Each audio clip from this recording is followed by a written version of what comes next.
դրական է։ Սա քաղաքական գործիչները մեր երկրում շատ են պետք։ Մի բան կարամ ասեմ, իա նախընտրությունները իրականում։ Գիտեմ ընդդիմադիրա ամսի 20-ին միավորված ազգերի կազմակերպությունը հայտարարել է երջանկության օր։ Զարուհի Փոստանջյանը, որ կարողանա ինչ-որ հարցեր փոխել, Իսկ հարց Նախագահ դառնալու դեպքում որտեղից կսկսեր երկրի ավելի լավ վիճակին տանել։ ում սատար կկանգնի նախագահական ընտրություններին, եթե չլինի ում կողքին կկանգնի։ ինչ կարելի է անել, ինչպես կարելի է անել, որպեսզի Հայաստանում առևտրի բնագավառը ունենա դրական աճ։ Հետև բազմազավակ Մարիա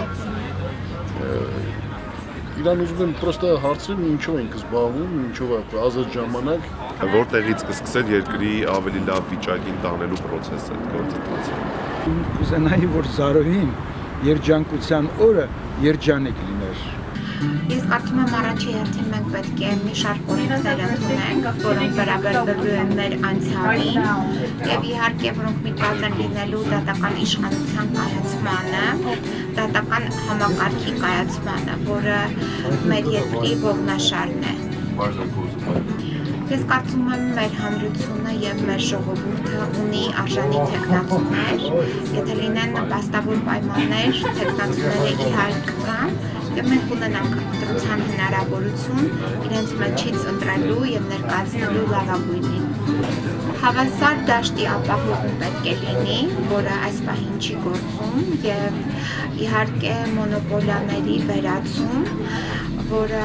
կրկին խոչընդոտ է ընդհանուր առմամբ մեր երկրի տնտեսական զարգացմանը։ Խորհրդարանից դուրս ամենանախընտրելի